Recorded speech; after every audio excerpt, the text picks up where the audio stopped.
it's Christina. If you're new to my channel, welcome. This video is actually a follow-up to my first video, which I'll link either as I'm figuring out how to edit above, below, side. There's going to be a link right here to how you are able to survive a narcissistic relationship during quarantine, or in general, if you're stuck in this type of relationship and either not able to leave yet, or there's some reason that's holding you back, if you're just trying to get the strength.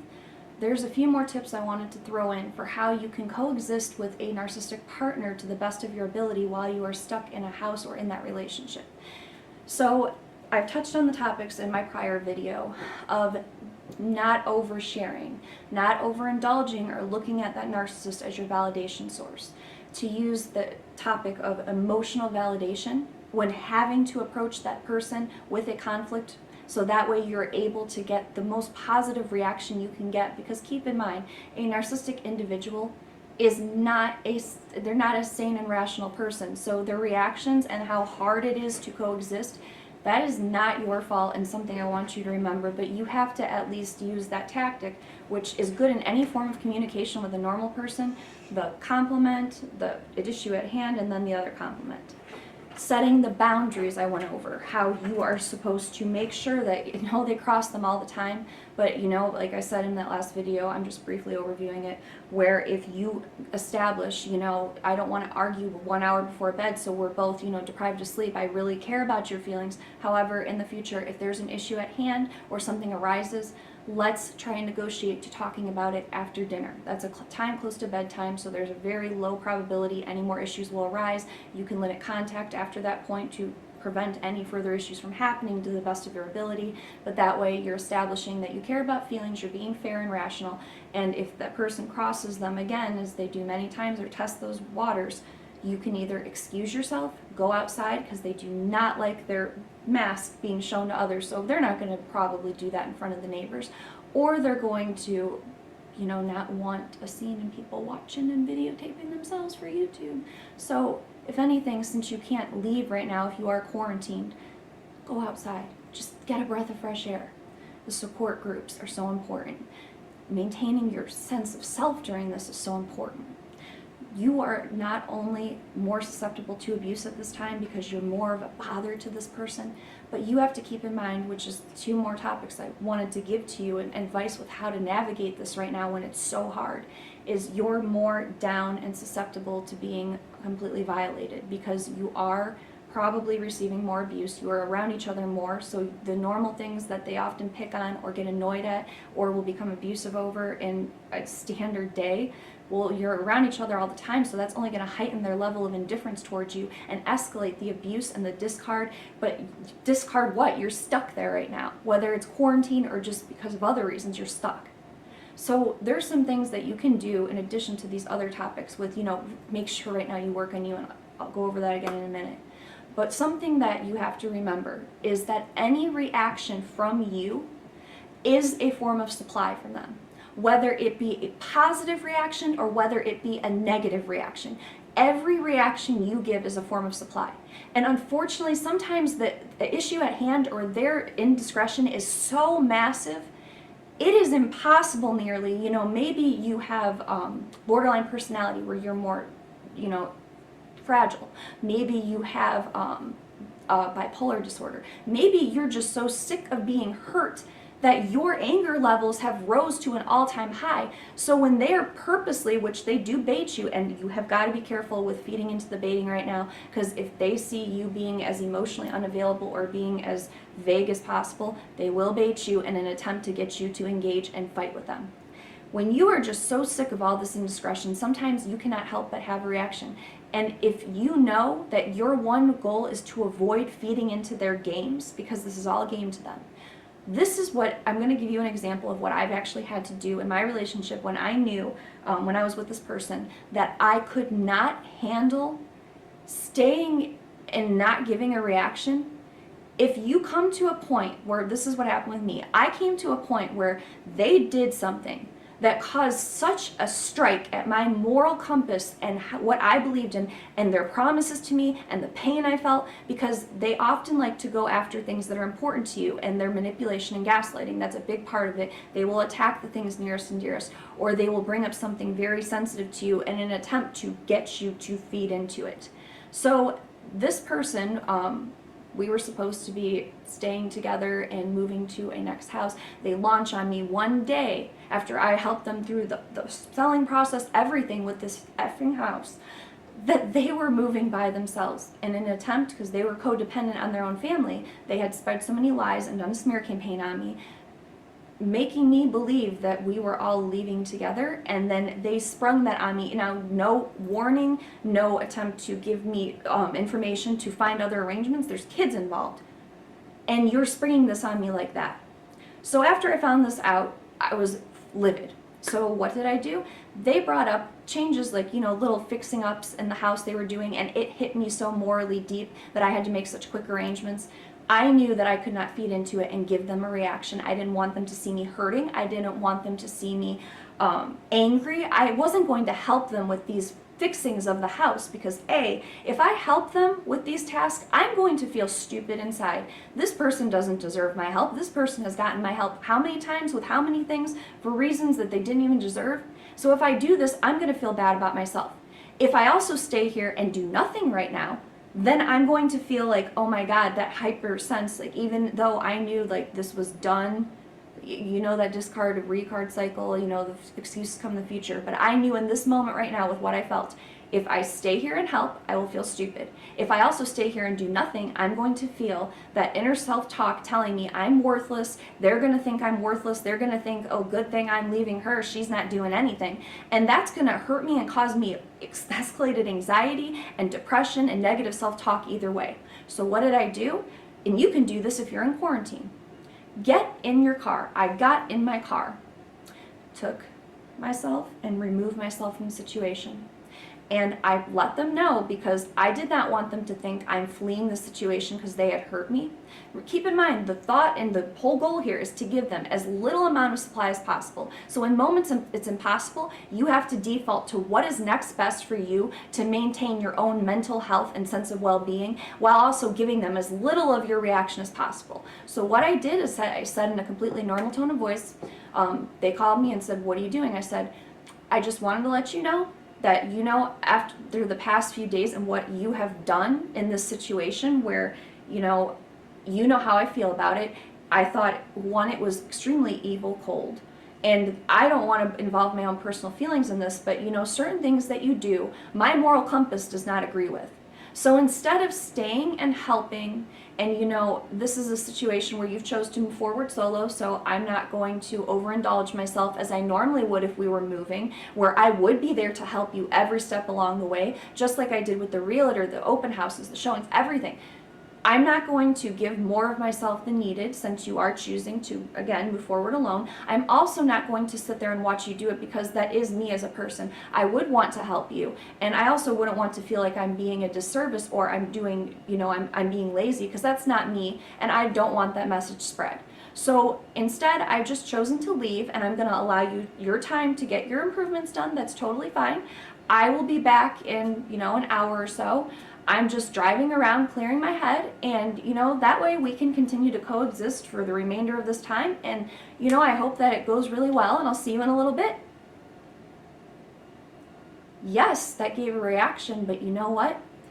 I feel good even telling this story now, because I defaulted when I couldn't handle giving no reaction either way. I defaulted to what was in here and how to maintain not only my sense of dignity, my self-confidence, I was rebuilding myself. My self-esteem was raising, and I was letting this person know I did not just leave because, if you literally don't want them to have that thought in their head, because supply is supply. If you don't want them to be able to take that from you, because I'm the type of person, I'm a justice warrior, I was very calm about it, and I made a pretty logical point.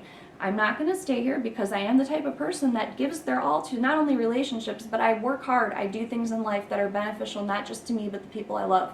And since you've chosen to go a different route, that is totally fine. I'm going to let you get your stuff done. I'm not going to interfere.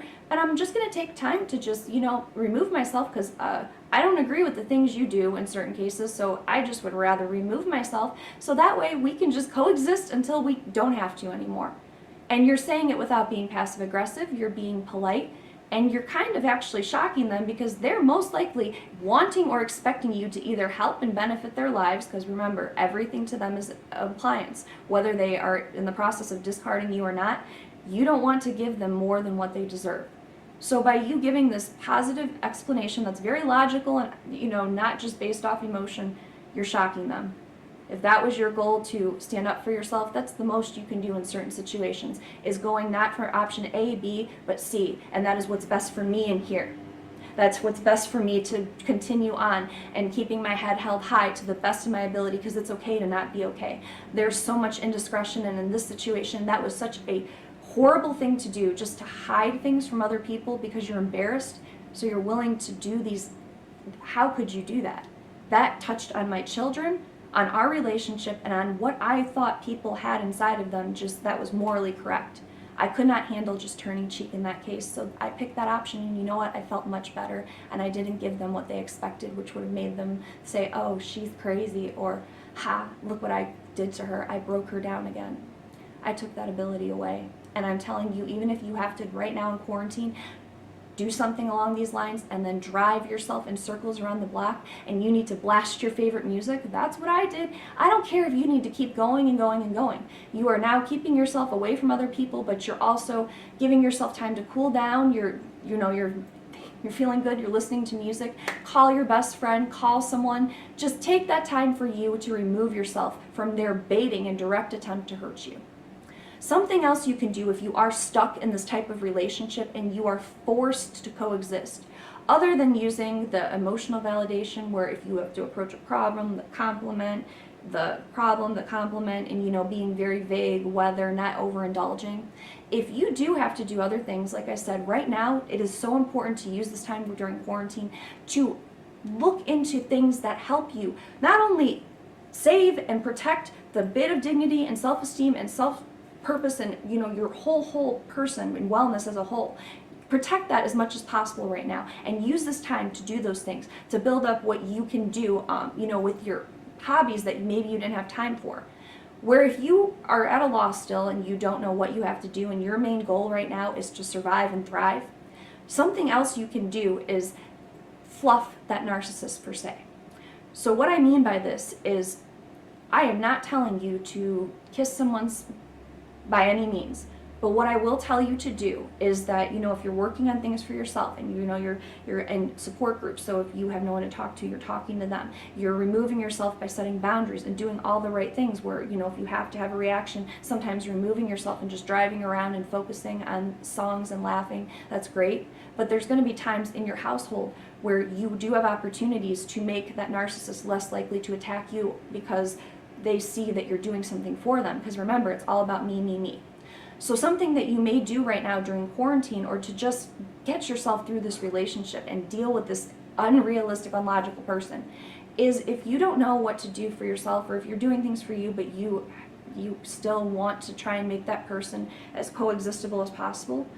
If they like cooking, for example, and you cook dinner every day, go look up a new recipe where not only you can fluff it where, hey baby, I know you love chicken, and I was looking on Tasty site and they had this amazing chicken recipe and I just thought it would be so good to try it. Try new recipes that person likes.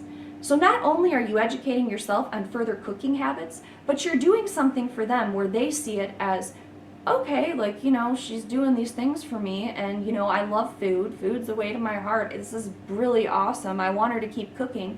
So maybe, just maybe, that day they're going to be a little less likely to tear into you for something just stupid, just for their own entertainment or to break you down.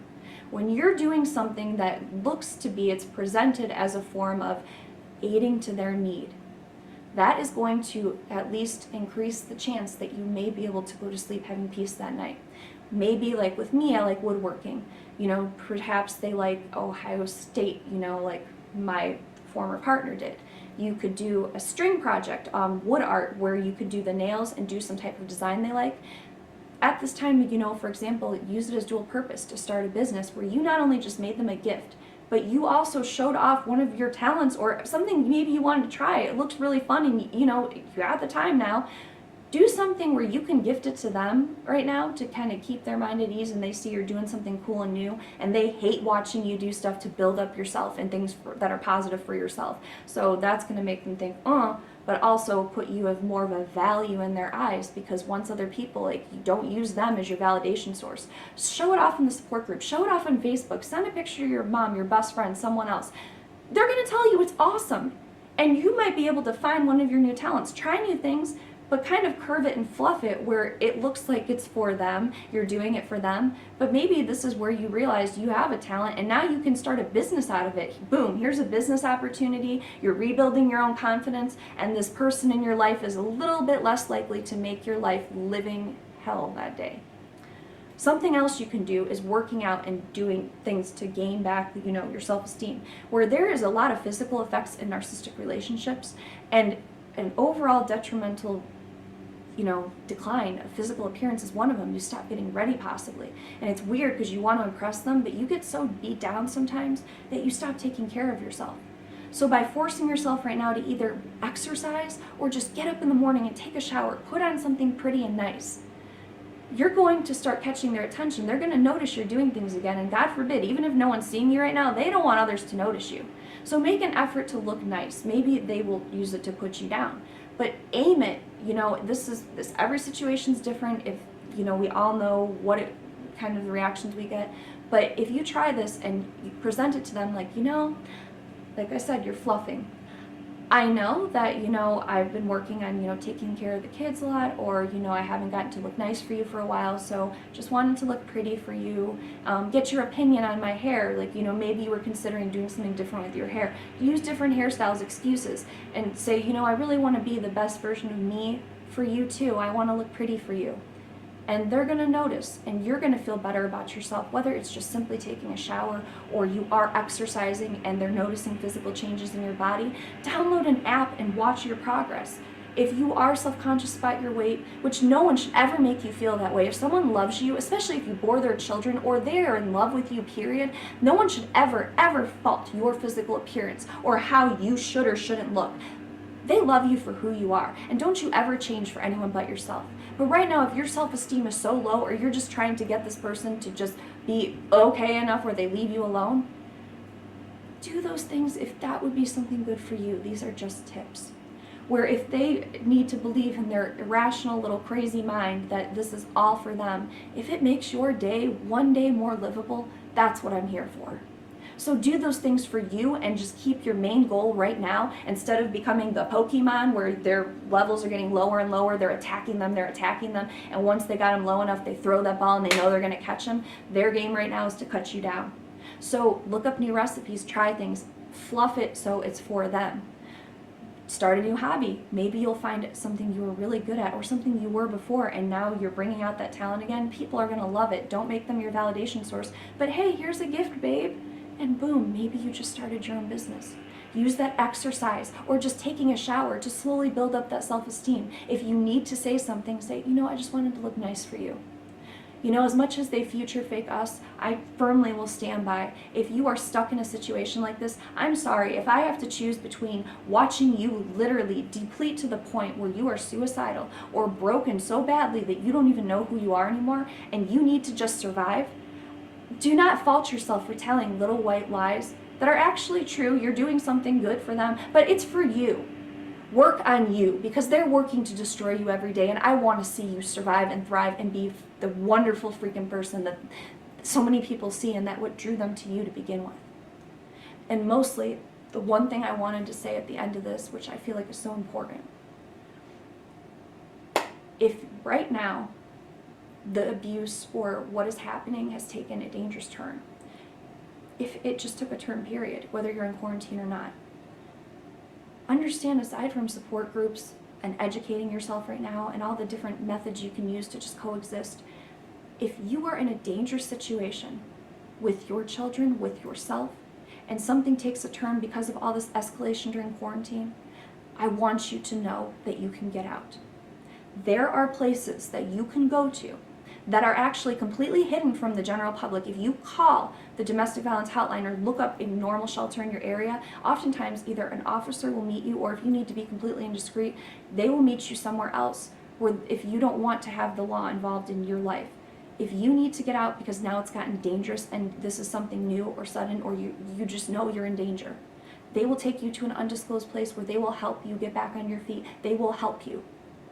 I do not want to see anyone lose their life either by their own hand, like I said, because you are that far down that you actually believe that you're as worthless as this, worthless person can install in you to make you feel bad about yourself. Or maybe they're hurting you physically. I don't want to see any lives lost by anyone's hand, because that is the ultimate betrayal of all human decency, is the loss of a life that shouldn't be lost. And I'm not being like overly dramatic. I'm telling you that when you're in these relationships, not all are they're all mentally abusive, absolutely 200,000%. But sometimes they get physical. And you know what? If it hasn't gotten physical yet, but you're so mentally broken down that you feel like you have no way out, these relationships will literally kill you, possibly. There is such a high suicide rate in those that are mentally abused, period. It should never be undermined or compared to physical, where, oh, well, she's not being physically abused, but mental's fine and she's just being weak. No, you're not.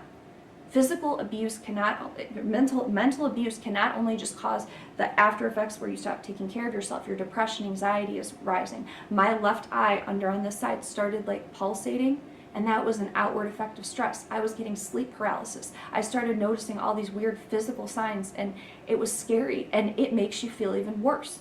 And that's where you see that overall decline, the isolation of these people. It can cause brain damage. It literally can cause brain damage. There has been studies that have proven this. You can get PTSD, CPTSD. I have that, where some people have nightmares. I have flashbacks where certain times a year will come around, or I'll see something that's in a certain context, and I'll literally feel the emotions I felt in a certain moment. And it's very painful. The effects that this can have on you are horrible. They're detrimental and they need to be taken seriously. This is not a normal relationship where you normally leave something and you feel nostalgic or a sense of learning from them and you can walk away. If you're stuck in a relationship like this, whether because you're codependent, there's trauma bonding, you can't leave yet, the worst thing you can do is either blame yourself or give up hope. If it's just physical, don't feel like you're weak or crazy. You're not. I don't care if you literally need to go to a behavioral health place and tell them, listen, I'm in a horribly abusive relationship. It's with someone who's mentally abusive. I'm so broken down. I'm lost. I need to just talk to someone. I don't care. If you're at that point, rather than taking a chance of taking your own life, go there. They will get you. They will talk to you. They will validate your reality. You're not crazy or psychotic because you went there. They will get you on, say you're depressed. You literally have things that are causing adverse reactions that you require care for. Whether it be taking antidepressants and simply kind of like opening your eyes where you're waking up to your situation. That's one of the strongest things you can do, is get help, or understand that you're so low that you might need help standing up again. And you're so strong for that. If someone is putting their hands on you, protect yourself, protect your kids, get out. There's places that will take you. And above all, like I said, right now, the whole goal is to protect your sense of self. So if, just like within fight or flight, if there's two options and it comes down to that deep, I'm trying to prevent that victim count from going up. I want to help you survive these relationships right now. And I'm just letting you know the reason I'm saying this is because if you come to that end point where either you're so broken down, you're going to die from physical effects or your own hand, or someone is literally going to end up killing you and it's only a matter of time because you never even thought they'd put their hands on you, that's where I'm putting this last option in. So I hope that at least one person seeing this that feels so stupid, weak, alone, please, please, please take that option before you let any of those things happen. Because every time the world loses a loving, beautiful, genuine person, that is just one more tally to the evil side of this, and that is the person that tried to destroy you, and every single person like that. And that is the last thing in this world, that you may feel so down right now, but you are so worth it. You don't believe that self-talk. Don't believe it. Depression is a scary thing, and it wants you to believe no one cares when so many people do. And when you have that constant voice in your head making you feel like you're alone, your support system doesn't get it, the best thing you can do and the strongest thing you can do, and I'm a living, walking example of that, you can get out. You can get help. You can survive. And I'm here for you no matter what, along with so many others. Just please. I hope that these tips help you navigate this relationship during this very uncertain time. It's so crazy right now, you guys, but no one should feel alone. Please check out the support groups, check out your local resources, and I will be I'm filming right now a series where you can see how law officials and others view these narcissistic relationships and, just tips in general. I have a whole series I'm doing, and I'm doing this for those that are in mentally abusive and both domestic violence relationships. I want that education out there, and that's my goal, and I'm not going to stop, guys. If you or someone you know is experiencing this form of abuse, I genuinely hope these videos can help you on your journey. Please like, share, subscribe, and I will put again a link to either up, down, left, right, somewhere, a link to that first video with other tips on how you can both navigate these relationships during quarantine, but then also on a daily basis as well when you are stuck. Thanks, guys, so much, and I'm grateful for all of you. Stay strong and take care.